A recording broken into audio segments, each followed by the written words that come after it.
We're talking about children and parents now. So I'm presenting this paper on behalf of my co-authors, Olivia Williams and Kerrianne Buchanan.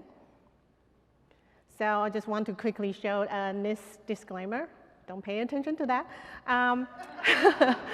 And just a side note, in this presentation, there are a lot of photos for illustration purpose. So they are not participants from our study. Just want to make sure I understand that just to demonstrate. So today's children are using technology at a younger age and more frequently than ever before. They are digital by default. Internet and technology become more and more essential parts of their lives. They live in a right now culture, probably most of us are too. Everything is at their fingertips. And so many are digitally connected almost constantly for both entertainment and for school and work. And additionally, the future workplace they are going to enter also becomes increasingly digitizing. So they need to be prepared. Online privacy and security, or OPS, is an important aspect of this preparation. And most children's earliest exposure to technology happen under the supervision of their parents. Through a social learning theory lens, it tells us that youth knowledge develops as a product of their contextual surroundings and relationships. Because parents are such an integral part of children's socialization, they often serve as a primary source of guidance around kids' OPS knowledge and behavior. So to know how to best support youth developing OPS knowledge and behavior, our study aimed to address three research questions. One, what are youth descriptions of online privacy and online security? And how do they understand these terms? Two, how do parents view the role of online security and privacy in their children's lives? Three, how, if at all, do parents influence children's online privacy and online security understandings? So we recruited 40 parent-child pairs for this dyadic study. Of those 40 parent participants, 5 identified as fathers, 35 identified as mothers. Of those 40 youth participants, 21 identified as male and 19 identified as female. We have 4 pairs each per US grade from 3rd to 12th grades across 3 grade bands, elementary, middle school, and high school. So data for this study were collected using 3 interconnected instruments. First, each participant completed a short online questionnaire, including questions about demographics, technology use, and their definitions of online privacy and online security. For example, do you have a smartphone? How would you describe online privacy in your own words? Then after completing the online questionnaire, each participant was interviewed by the first author. These interviews were semi-structured in nature, basing on participants' OPS definitions from the questionnaire. Then we asked follow-up questions, like, can you give an example of a good online privacy choice? For youth, what do you think happens when someone makes a bad online privacy choice? And for parents, how would you think online privacy matters in your child's life, etc. Finally, after the interview, each participant also received an open-ended online form in which they can share their any lingering thoughts or anything that they didn't feel comfortable sharing, discussing during the interview. And this study was done during the COVID-19 pandemic, so it was done online via Zoom, and parent-child dyads would log on to the Zoom session and then receive a briefing of the research process, and then we ask the child to leave the room, and then we'll complete the entire interview with the parent, and then they will switch spots, and then we complete the entire interview with the child. We performed the qualitative data analysis in 2 cycles. Both were iterative in nature. First, an initial code deck was established by 2 researchers using inductive and deductive coding with random samplings of 9 dyad transcripts at a time. And then the entire research teams met, discussed, refined the codec and iteratively until we finalized the codec, then all 40 transcripts were coded. In cycle 2, data were themed across 5 rounds. We look at individual participant findings, then compare participants within groups like all youth, all parents, and then compare participants across groups. Then look at participants at the individual dyad level before we finally looking at participants cross dyad. So please read the paper for more details. We have a rich data set. I can only give a summary findings today. So about youth OPS understandings, youth across all grade bands describe online privacy as how one protects personal and important information. They viewed privacy as contextual. Within certain contexts, they believe a person can choose how much privacy they want to have. And for middle and high schoolers in particular, they feel that privacy was agentive, that's something they can be navigated via good choices and some cost-benefit analysis. And trust and feelings about security play an important role for making good online privacy choices.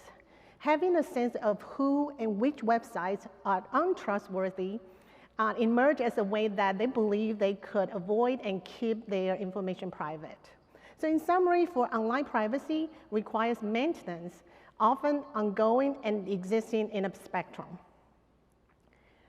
For online security, was seen as a series of choices by those youth and was more of a set it and forget it. Youth in this study often felt confident in their online security because they had not experienced any negative consequences. And when it came to online security, we found, not surprisingly, younger youth, elementary and middle schoolers rely on their parents more than older youth. To them, online security requires making choices. Many are one-time and clear-cut, such as setting passwords or using secure network. When looking at OPS together, there are differences that, in their understandings of the consequences. Younger youth, elementary and middle schoolers were more likely to think that poor OPS choices might have in-person consequences. They often mention about kidnapping and someone can come and rob you. For high schoolers, on the other hand, they tend to understand the consequences more virtual, like data theft and hacking. And youth understood OPS as agentive in that making good and bad choices could either increase or decrease both of their OPS. Youth saw online privacy and security as related but distinct. Good online security choices can help you maintain privacy. So overall, youth in this study view outsiders as the biggest threat, but for different reasons. For example, privacy can mean losing your anonymity to strangers. Security means that information can be stolen by hackers. So what about parents' thoughts on youth OPS? Overall, parents felt OPS is important for their children, and they were quite concerned about consequences. Parents of elementary kids were more concerned with their child seeing like inappropriate content. Parents of middle schoolers worry about mental health repercussions from online social interactions. And parents of high schoolers were concerned with the long-term consequences such as reputation, worry about due to kids oversharing on social media. And parents thought that youth are unconcerned about OPS and make mistakes. Parents tend to underestimate their children's abilities and interest in thinking about and maintaining OPS, though for different reasons. Elementary and middle schooler parents thought their kids were too young to care about that. And high schooler parents thought kids were too impulsive. They don't think about consequences down the road. And we also found this phenomenon, which we dub as good kid syndrome. Parents experiencing their good kid syndrome held double consciousness. They gave conflicting responses about what youth in general do versus what they believe their own child does. Believing their child was better than most other kids out there in terms of OPS. For example, P27HS, a mom of an 11th grade girl said, many teenagers connect with people on social media that they don't know personally, but my kid is one of the good ones, a level-headed kid. In an attempt to ensure their children are private and secure online, many parents use different monitoring methods, such as restricting device use, limiting screen time, and using parental control settings. We found that the parental device monitoring decreases as use age increases. We also found no clear patterns between the amount or type of device monitoring and the level of their kids' OPS knowledge. And in addition to monitoring, some parents reported having OPS conversations with their children. Those conversations were primarily reactionary and consequences of poor choices. However, there was a key finding on the power of conversations. Dyads, and in particular ES, elementary and middle schoolers dyads, in which parents and youth reported having OPS conversations, had used with more nuanced definitions and understandings of these terms instead of in addition to device monitoring. This finding held true regardless of the parents' self-reported levels of OPS knowledge or of how confident they were in having those conversations. So this suggests that conversations, and especially the proactive and focus on good choices, can be an important educational and protective measure that parents can take. But one would wonder, when is the right time to have OPS conversations? We found that elementary and lower middle schooler parents tend to be waiting until their child and their kids were old enough. For example, P10ES, a mom of a third grade girl said, we have a small amount of conversation due to age, but as she gets older and more independent, of course, you need to have these conversations. While high school parents tend to think their kids were too old or either already know it and are getting the information from somewhere else. For example, P39HS, mom of a 12th grade boy said, I'm sure he's learned it over time, but I have not had conversation with him. So in conclusion, most parents underestimate youth OPS knowledge and capacity. Thus, they rely more on device monitoring rather than having OPS conversations with their children. We found that youth view OPS as agentive and contextual, and they are ready for those conversations at a young age.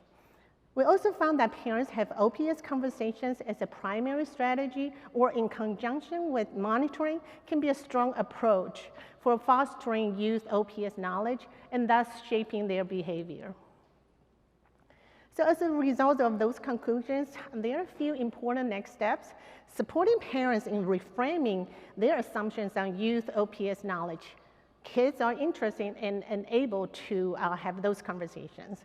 And encouraging parents to talk proactively, openly with you about OPS as early as they have access to devices. And this study also provides some insight for tool providers to create educational support tools for both parents and youth. They may want to focus on how to help parents to have those OPS conversations. And our study shows preliminary results that parents' OPS conversations with children has the power to influence youth OPS knowledge and understandings. So further longitudinal dyadic research is needed to investigate the kinds of parental conversations that can best support youth OPS knowledge and behavior at various developmental stages. With that, I thank you for your attention. And a couple of weeks ago, we published another paper on the same study looking at their view, kids and parents' view on online risk. So I put a citation there. And also yesterday, NIST released a summary video about this study. So that's the QR code if you're interested. Have a look. Yeah. Thank you. Thank you. The next speaker.